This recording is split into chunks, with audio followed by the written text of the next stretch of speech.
abrir a nossa Bíblia em Jeremias, no capítulo 13, no versículo 23. Jeremias 13, 23. Jeremias, o profeta, capítulo 13, versículo 23. Diz assim: será que o etíope pode mudar a sua pele, ou o leopardo as suas pintas? Assim também vocês são incapazes de fazer o bem, vocês que estão acostumados a praticar o mal. Profeta Jeremias. Vamos orar. Senhor, pedimos agora que o Teu Santo Espírito esteja nos abençoando, nos orientando, nos capacitando para compreendermos, Senhor, a Tua palavra, que o Senhor esteja falando, que o Senhor esteja me ungindo e capacitando, e também ungindo a Sua igreja e capacitando a Sua igreja para o entendimento da Sua palavra. Te pedimos isso neste momento, ó Deus, em nome de Jesus. Amém. Uma coisa impossível que existe é a mudança da natureza.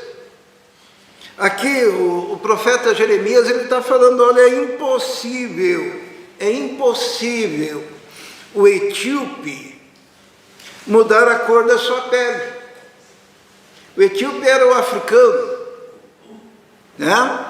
Aqui não existe nenhum preconceito aqui, porque o profeta poderia dizer assim: é impossível o polaco, o polonês, sei lá quem, mudar a cor da sua pele. Por quê?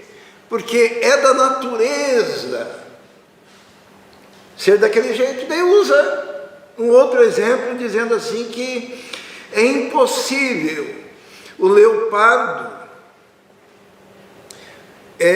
mudar as suas pintas, né? Você pega aquele animal selvagem e ele vai ser daquele jeito. É impossível. E assim também é impossível cada um de nós mudarmos a nossa própria natureza. Isso é uma coisa muito interessante, porque a religião não consegue nos mudar, os livros de autoajuda não conseguem nos mudar, o nosso esforço humano, pessoal, não consegue nos transformar, assim como o etíope não conseguiria mudar a cor da sua pele, nem o leopardo conseguiria mudar as suas pintas, porque é impossível, porque nós nascemos com uma natureza, e essa natureza que diz assim: como vocês podem fazer o bem se vocês estão acostumados a praticar o mal?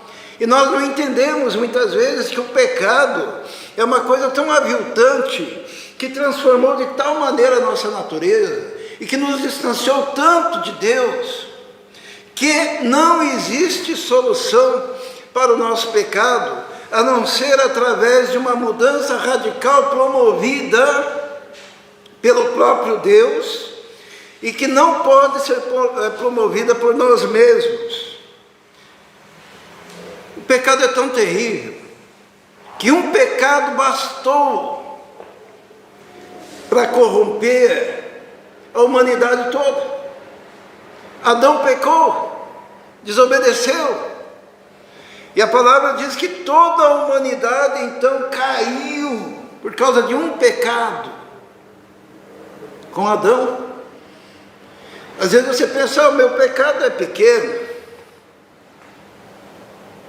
mas o pecado, ele gera a morte e condenação eterna. E é impossível alguém ser transformado a não ser pela ação de Deus, pela ação do Espírito de Deus, por um ato soberano de Deus que encontra o homem perdido e o chacoalha e o modifica e o transforma porque nós estamos encalacrados, corrompidos por uma natureza pecaminosa e que não tem solução debaixo da capacidade e da força humana. Somente o poder de Deus. Ontem nós falamos dos 4 ventos, né? Quem não veio não sabe dos 4 ventos. Venha dos 4 ventos. E como esse vento do Espírito nos chacoalha, nos transforma, nos molda, nos moe, para nos fazer de novo. Somente um milagre pode promover essa transformação. E esse milagre, vamos ler ainda no versículo, ainda Jeremias, ele fala a mesma coisa, usando outra figura de linguagem. Em Jeremias, no capítulo 2, no versículo 22, o profeta diz assim: mesmo que você se lave com soda e com muito sabão, a mancha da sua iniquidade permanecerá diante de mim. Ainda, os irmãos já se imaginaram lavando-se com soda? Em algumas traduções aí aparece o quê? Salitre. Os irmãos conhecem salitre? Ainda que você se lave com salitre, ainda que você se lave com soda e com muito sabão, não adianta. O profeta está falando dessa impossibilidade. E para a transformação da nossa vida, nós precisamos de um milagre. Mas esse milagre, ele penetra em recônditos da nossa alma inimagináveis. E você tem que querer ser trabalhado. Porque quando Deus começa a trabalhar em nós, Ele trabalha no mais profundo do nosso ser. E esse milagre, ele se opera primeiro na cura das nossas memórias mais profundas. Um exemplo que nós temos disso, vamos abrir lá em Êxodo, no capítulo 13. Abram as suas Bíblias. O Israel falou da importância de nós conhecermos a Bíblia, né? Então vamos manejar a nossa Bíblia, né? Em Êxodo capítulo 13. Então nós encontramos em Êxodo no capítulo 13 a libertação dos escravos, dos egípcios. Os israelitas ficaram debaixo do jugo dos egípcios por quanto tempo? Lembra-se? Oi? 400 anos. Então esses 400 anos de escravidão foram diversas gerações que estavam lá. E como é que ficou a cabeça desse povo? Era um povo que era marcado profundamente pela situação de escravidão. A escravidão estava na sua mente, a escravidão estava no seu coração, a escravidão estava nas suas memórias, no trabalho forçado, na comida minguada, no cansaço diário. E era isso de geração em geração, e aquilo vai marcando o coração, e aquilo vai marcando a vida, e aquilo vai marcando a mente daquele povo. E para Deus transformar aquele povo, Ele tinha que entrar lá no mais profundo das entranhas dos pensamentos e da memória daquele povo, e fazer um milagre, para que saísse um povo liberto. Porque a libertação não é apenas tirar de um lugar e colocar no outro lugar.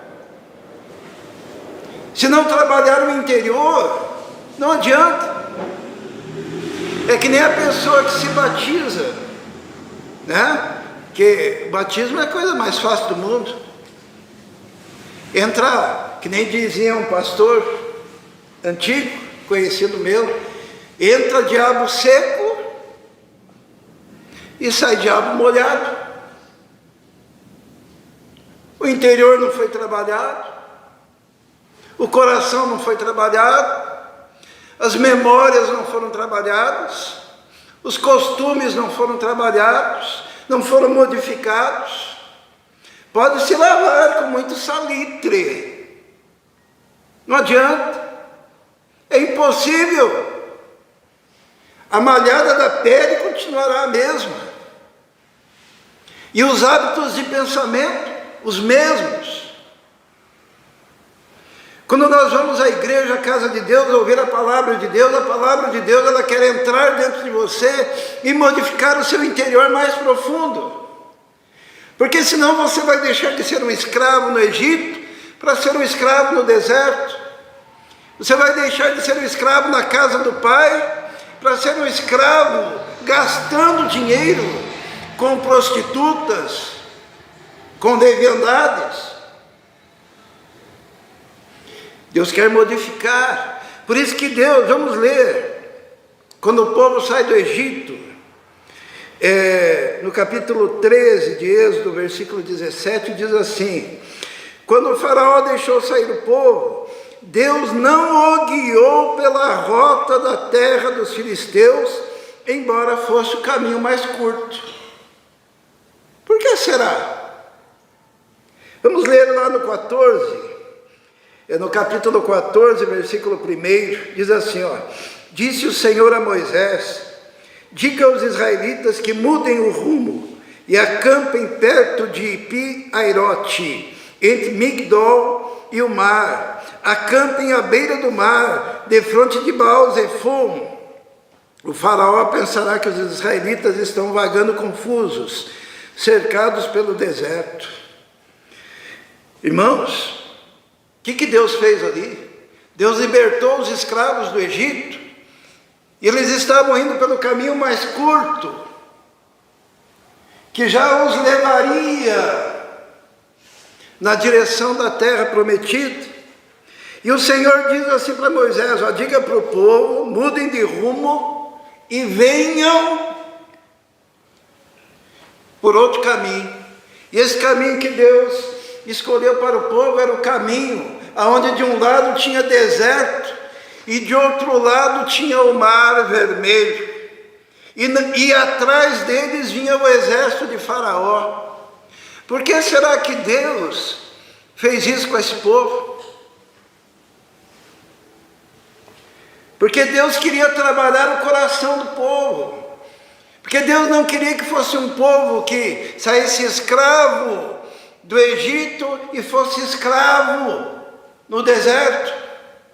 Tem gente que vem para a igreja, chega como escravo, levanta a mão, é batizado, sai da igreja, continua escravo.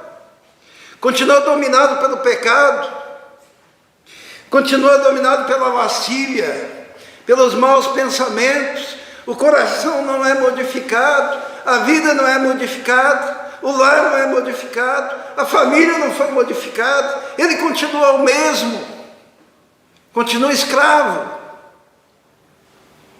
Não tem prazer nas coisas de Deus, não tem prazer em cantar ao Senhor, não tem prazer em adorar ao Senhor. Quase que a vida religiosa é uma obrigação que ele suporta para ter um pouco de comunhão com alguns irmãos e famílias, mas não foi transformado. E Deus então ele pensa assim: eu tenho que pegar esse cara, tenho que mudar o rumo da vida dele e colocá-lo num lugar onde ele tenha o mar na frente, as montanhas do lado, o deserto do outro lado e o faraó vindo contra.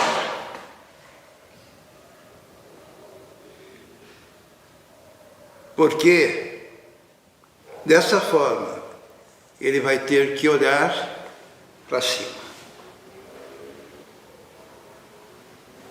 vai ter que buscar a Deus, vai ter que clamar ao Senhor. Aquele povo era tão escravo. Vamos ver lá no versículo 10 do capítulo 14, que diz assim que ao aproximar-se o faraó, os israelitas olharam e avistaram os egípcios que marchavam na direção deles, e aterrorizados clamaram ao Senhor. Agora no versículo 12, olha o que diz: já lhe tínhamos dito no Egito, falando para Moisés, né? Deixe-nos em paz, seremos escravos dos egípcios. Antes ser escravos dos egípcios do que morrer no deserto. Tem gente que nasce escravo e quer morrer escravo, porque não se permite ser transformado pelo poder e pela graça de Deus. E Deus daí tem que permitir situações em que a pessoa tenha que clamar ao Senhor, porque na verdade o Senhor precisava refazer as memórias. Como que eram as memórias dos egípcios? Dos egípcios não, dos israelitas. Eles tinham a memória do escravo, eles dependiam da comida dos seus senhores, a lavagem que fosse dada para eles. Eles dependiam da presença daqueles soldados que ficavam em volta deles para obrigá-los ao trabalho. E a proteção que eles tinham era a proteção dos próprios inimigos contra os outros exércitos que poderiam vir de fora. Eles estavam impregnados por uma memória de servidão, de subserviência, de dores, de uma comida doada.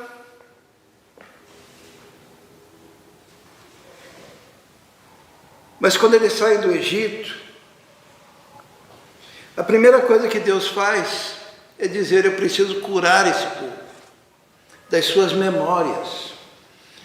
Eu preciso curar o coração desse povo. Eu preciso de um povo altaneiro. Eu preciso de um povo que olhe para frente e tenha no coração o sentimento de que serão senhores da terra que eu estou dando, que é a terra que mana leite e mel. Por isso que Moisés bate nas águas, o mar se abre e o coração do povo vai sendo curado, porque aquele povo começa a ver a providência de Deus, aquele povo começa a ver o milagre de Deus, e aquele povo que está no deserto com fome não depende da comida mais dos seus exatores, mas agora ele depende da comida de Deus que joga o pão do céu, de um Deus que faz milagres e vai curando a mente e o coração daquele povo quando a rocha começa a fluir com água para que eles bebam aquela água potável numa situação de impossibilidade. Aquele povo que sentia-se sozinho, aprisionado como escravos, agora eles podem olhar para cima e ver que tem uma nuvem de Deus que os guia, e à noite não estão na escuridão, porque a coluna de fogo os alumia, e eles vão caminhando e vendo os milagres de Deus, eles vão caminhando e vendo a operação de Deus, eles vão caminhando e vendo que Deus abre portas, eles vão caminhando e vê que Deus derruba os inimigos, e Deus vai movendo o coração, e aquele coração que era coração de escravo começa a se transformar num coração que agora é tocado por Deus, e movido pela graça, pelo poder de Deus. Essa tem que ser a história da igreja.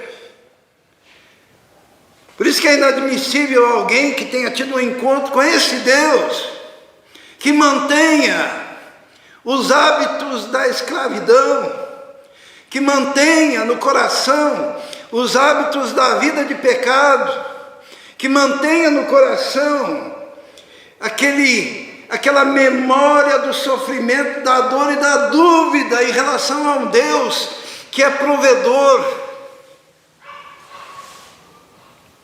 Deus quer curar as memórias, os sentimentos interiores mais profundos do seu coração. E você tem que se permitir isso. Agora Deus está dando um antídoto para aquele povo. Precisou de muito tempo no deserto, né? Qual que é o antídoto? Deus está tirando a marca do faraó. Porque sabe, quando nós somos magoados, machucados, quando nós somos açoitados, quando nós somos prejudicados, tudo isso marca o nosso interior, o nosso coração. Deus está tirando as marcas da escravidão e colocando agora as marcas da sua graça, do seu poder, da sua misericórdia, para que aquele povo não seja mais aquele, mas seja um novo povo. E é assim que Deus opera com a gente também. Por isso não adianta você querer mudar a cor da sua pele, não adianta você querer, como o leopardo, mudar a cor das suas marcas, sozinho. Não adianta você querer se lavar com salitre, com soda, com muito sabão. Você tem que passar pela mão do Senhor e ser marcado por uma nova realidade em Cristo. E se você não for marcado por essa nova realidade em Cristo, você é apenas um velho homem. Você não vai entender nada. Não vai entender nada. Jesus até falou: quem muito é perdoado é muito grato. Mas tem gente que não sabe nem a dimensão do seu pecado.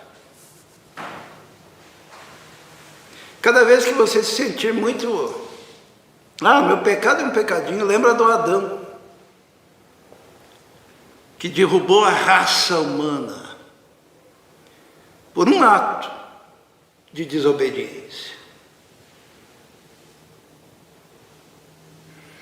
Quando nós queremos andar com Deus e queremos ser transformados por Deus, Deus vai trabalhar o nosso interior, o nosso coração, também curando as nossas frustrações.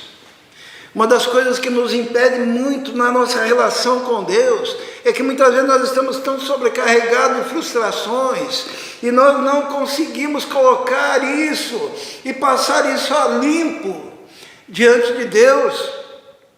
Nós temos um exemplo disso no caso de José. Vamos ler Gênesis capítulo 42. Gênesis no capítulo 42, os irmãos se lembram da história de José, né? José, ele foi vendido pelos seus irmãos, vendido. Os ismaelitas passaram por ali, pegaram José lá daquele poço e venderam como escravo, e aquele rapaz de 17 anos mais ou menos, permaneceu lá no Egito, foi preso, padeceu, sofreu em função da ação dos seus próprios irmãos. Ele guardava no coração aquela angústia, aquela mágoa, que ele foi arrancado da sua família. Basta você pensar se um dia você for arrancado da sua família, e se você for novo ainda, com 17 anos, e o quanto você iria pensar: eu poderia estar com o meu pai, com a minha mãe, com os meus irmãos, estou aqui nessa prisão, nessa cadeia, e as mágoas no coração, e você luta, e você consegue vencer, até que Deus, Ele diz assim: está na hora de eu trabalhar a sua mágoa, de eu trabalhar a sua frustração. E chegou a hora do José, quando ele tem aquele encontro com os irmãos, depois de tanto tempo. E olha como Deus trabalhou o coração dele, no capítulo 42 de Gênesis, versículo 24. Como é que Deus trabalhou aquele coração? Diz assim: nisso José retirou-se e começou a chorar.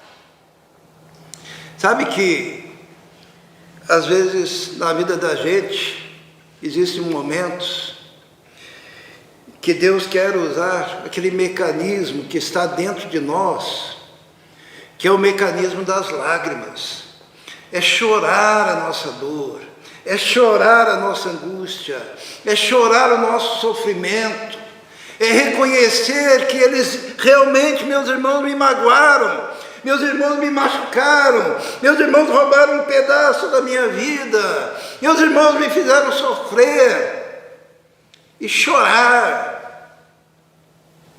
E quando ele tem esse encontro com os irmãos conhecem a história, né? Nós não vamos entrar nos detalhes, mas no capítulo 45 de Gênesis, acontece algo tremendo, que quando há a reconciliação de José com os seus irmãos, Deus trabalhando no coração de José, ele recebe os irmãos e ele não consegue conter-se diante dos irmãos, e ele diz assim: saiam todos daqui, ele expulsa todo mundo dali.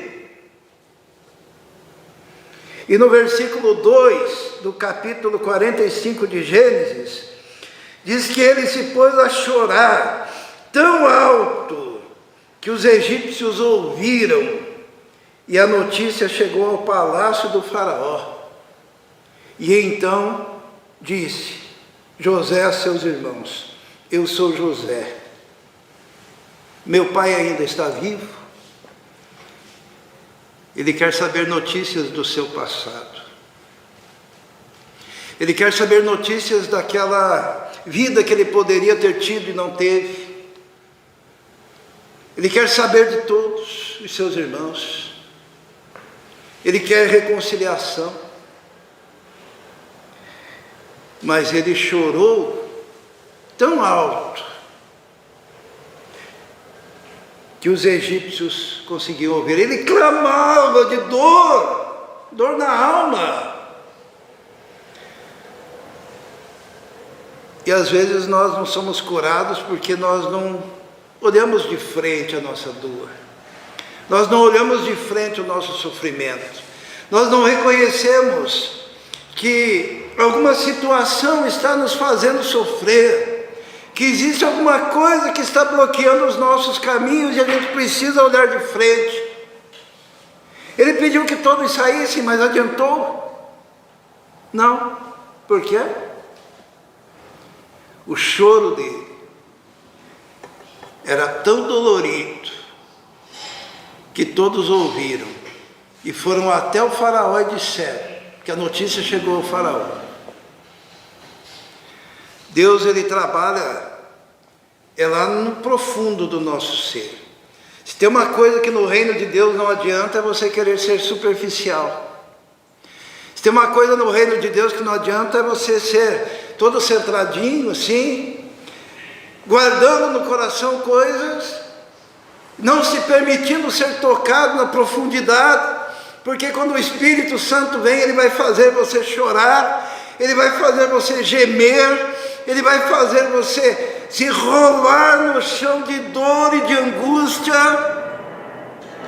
porque essa ação do Espírito no profundo do seu ser, que é para curar, ela é dolorida. Nós temos outro exemplo. Vamos ver o caso em 1 Samuel 1:10, de uma mulher cuja frustração era não ter um filho.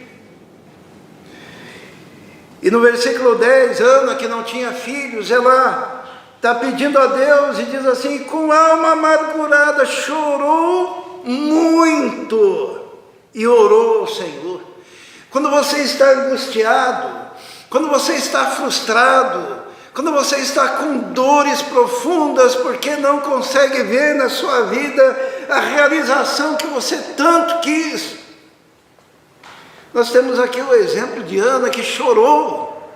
E ela chorou tanto que ela já não tinha mais força para chorar. E quando ela chega diante do altar, ela já não consegue nem falar, ela faz uma oração silenciosa, só movendo os lábios. E o sacerdote ali olha e diz assim: essa mulher está bêbada. mas era angústia no coração. Só que aconteceu algo. Deus ouviu aquela oração. Deus ouviu. Porque existe um princípio que nós precisamos entender, que Deus não quer que sejamos tíbios, indiferentes. O profeta Jeremias, ele ensina, ele diz: clama a mim e responder-te-ei. O clamor de um coração dolorido, de olhos que derramam lágrimas, de um corpo prostrado no chão de joelhos e a boca no pó diante de Deus, não desprezará o Senhor. O rei Davi, no Salmo 51, ele diz assim: há um coração quebrantado e contrito, não desprezarás, ó Deus. E quantas vezes chegamos na presença de Deus sem essa força interior de um coração quebrantado e contrito, clamando a Deus e reconhecendo que é nele que tem a solução para as nossas angústias. Vamos ver Neemias no capítulo 1, no versículo 4, quando Neemias está sentindo-se desterrado e parece que as promessas de Deus não estão se cumprindo e eles estão ainda longe da sua terra. Diz a palavra de Deus no versículo 4, Neemias 1,4: quando ouvi essas coisas, sentei-me e chorei, passei dias lamentando-me, jejuando, orando ao Senhor. E então eu disse: Senhor, Deus dos céus, Deus grande e temível, fiel à aliança, misericordioso. E ele faz a sua oração diante de Deus em meio de lágrimas e prantos de dor, porque Deus estava trabalhando o profundo daquele coração. Irmãos, a promessa de Deus é arrancar de nós o coração de pedra e colocar em nós um coração de carne. E uma coisa eu quero dizer: coração de pedra não entra no reino de Deus. No reino de Deus, só corações transformados. E a transformação que Jesus faz em nós nos traz sensibilidade. Sensibilidade ao Espírito do Senhor. Sensibilidade ao toque de Deus. É você ler a palavra inspirada e você, sem mais, sem menos, começa a sair lágrimas. Se alguém olhar de fora, pensa: esse cara é maluco, e você está ali sendo tocado pelo Espírito Santo. Ou quando você ouve uma música na igreja, você é tocado de forma tão profunda, tão intensa, tão grandiosa, que você não se contém. Porque nós não estamos brincando com o sobrenatural, porque o Senhor realmente está aqui, porque os seus anjos operam de fato, porque o Espírito Santo age de fato, mas não num coração de pedra. Precisa haver uma transformação. Vamos ver lá em Daniel, mais um exemplo, no capítulo 10, versículo 2.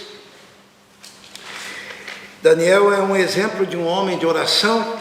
Quando Deus fala sobre a ida para a Babilônia, Deus escolhe 2 homens de oração, assim, que para Deus são o padrão de como se deve orar. Ele usa Samuel e Moisés, esses 2. Mas Daniel aqui, ele aparece como o homem muito amado. E quando ele tem uma visão de Deus, ele já está com 90 anos, irmãos, ele está com 90 anos, os irmãos imaginam isso? É até muito engraçado, né? Fazer uma parte. Tem gente que fala, vou fazer o jejum de Daniel, já ouviram isso? Fazer o jejum de Daniel. O que é o jejum de Daniel, lembra? As igrejas, normalmente, algumas igrejas aderiram a isso, e daí eles fazem o jejum de Daniel dizendo assim, não vou comer carne, vou comer só legumes, ou eu não vou usar joias, né? Vou passar aí um mês, 21 dias, né? Mas o jejum de Daniel, irmãos, vamos ver o jejum de Daniel? No capítulo 10, versículo 2, diz assim: naquela ocasião, eu, Daniel, passei 3 semanas chorando. O jejum de Daniel é 21 dias, né? 3 semanas. Alguém já passou 3 semanas chorando? Daniel tinha 90 anos, 85 a 90 anos. Os irmãos já pensaram? E ele estava chorando porque ele queria saber a interpretação da visão que ele teve. E é uma visão que vem daquele tempo até os tempos de hoje. Chorando diante do Senhor, clamando diante do Senhor. E diz assim: não comi nada saboroso, carne e vinho nem provei, não usei nenhuma essência aromática, até que se passassem as 3 semanas. Esse é o jejum de Daniel, tá? 3 semanas chorando diante do Senhor, clamando diante do Senhor. Aqui quando diz que não passei nenhuma essência aromática, sabe o que significa? Significa que ele ficou 3 semanas sem tomar banho. Ele estava sem tomar banho, sem passar perfume, chorando, clamando, pedindo, se humilhando, porque jejum é humilhação diante de Deus. Quando você está jejuando, você está se humilhando diante de Deus. Sempre que você vê a palavra jejum na Bíblia, tem uma conotação de que você está dizendo: Senhor, eu me humilho diante do Senhor. E daí no Antigo Testamento eles colocavam panos de saco e cinzas na cabeça. Era essa a condição. E quando Daniel se humilha dessa forma diante de Deus, e clama e ora e chora, no choro, Deus está entrando nas entranhas daquele homem que vivia uma vida digna diante de Deus, para trabalhar o problema da sua alma, que era entender a visão que ele tinha. E daí Deus responde. Deus manda o anjo Gabriel, né? Deus manda o anjo. E o que acontece? Diz assim: você é muito amado. Diz o que mais? Diz: quando você começou a orar, o Senhor já tinha ouvido. Mas olha o nível de prioridade que aconteceu. Deus manda o seu anjo com a resposta. Às vezes você fica pensando: pô, eu orei e não aconteceu nada comigo. Mas quanto do seu ser você derramou no altar e na presença de Deus? Qual foi o nível da sua entrega? Da entrega da sua alma, do seu espírito, das suas energias, do seu ser, diante do trono do Senhor. Às vezes você nem consegue vir num culto de oração. Daí resta a dúvida se você chorou na presença do Senhor, diante do altar, lá na sua casa, com a intensidade do profeta Daniel. Porque quando fazemos isso, Deus está promovendo um milagre dentro de nós, de mudança e transformação. E o profeta Daniel recebeu a revelação do significado da sua visão, aquilo que ele queria. A importância do choro diante de Deus para a cura da sua alma. Pode o etíope mudar a cor da sua pele? Pode o leopardo mudar as marcas da sua pele? Adianta você querer se lavar com muito sabão, com soda ou salitre, o salitre das religiões, o salitre do formalismo, o salitre da indiferença. No Novo Testamento, Jesus dá a resposta de como mudar a natureza humana. Lá em João, no capítulo 3, vem um homem chamado Nicodemos, ele era um religioso, queria conversar com Jesus de igual para igual. Mais ou menos o que aconteceu é que Nicodemos falou: ó, Senhor, eu sou mestre, você é mestre, vamos bater um papo aí. Jesus olha para a cara dele e diz assim: importa renascer. Porque para mudar a pele tem que nascer de novo. Para mudar o interior e a natureza, tem que nascer de novo. E Jesus olha, importa renascer.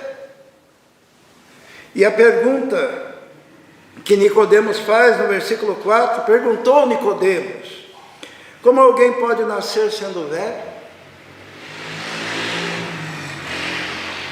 É claro que não pode entrar segunda vez no ventre da sua mãe e renascer. Respondeu Jesus: digo-lhe a verdade, ninguém pode entrar no reino de Deus se não nascer da água e do Espírito. O que nasce da carne é carne, mas o que nasce do Espírito é Espírito. Nicodemos disse: mas como é que pode isso? Alguém renascer sendo velho? E realmente não pode. Por quê? Somente se você nascer do Espírito, você pode ver o reino. Somente se você nascer do Espírito, você pode compreender o reino. Somente se você nascer do Espírito, você pode ter a mente de Cristo. Somente se você nascer do Espírito, você pode ser cheio do Espírito Santo. Somente se você nascer do Espírito, você vai estar agora focado nas coisas do alto. Somente se você nascer do Espírito. Se você não nascer do Espírito, você é carne. Você estará focado nas coisas da carne. Você está quase que sendo puxado para as coisas que são dessa vida.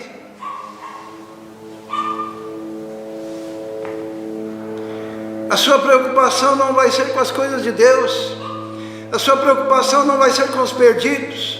A sua preocupação não vai ser em estar aqui louvando, adorando a Deus, na presença de Deus, na presença dos anjos. A sua preocupação vai ser lá fora. Você vai estar aqui pensando quando que termina para eu poder ir para casa ligar a TV.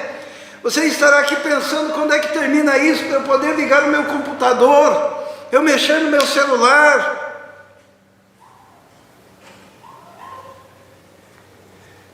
Mas se você nasceu de novo, teu coração vai estar vibrando com as coisas de Deus. E você vai estar abrindo o coração mais e mais e dizendo: trabalha, Senhor.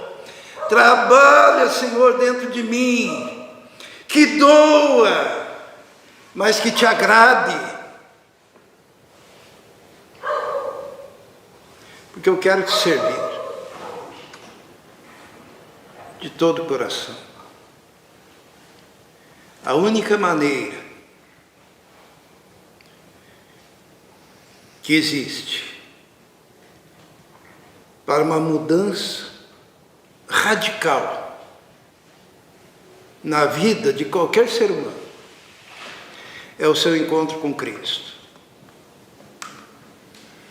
Tinha uma canção que nós cantávamos aqui na igreja, faz tempo que nós não cantamos, que diz assim: encontra em mim, ó Deus,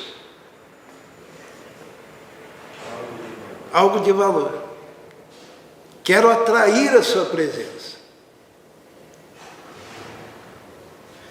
Restaura a casa caída de Davi. E encontra em mim algo de valor é um texto do Antigo Testamento, aonde Deus olhava e queria destruir um rei, e queria destruir um povo. E daí Deus falava: oh, ainda tem alguma coisinha boa em você. E Ele permitia que viesse as consequências, mas Ele ainda segurava as pontas.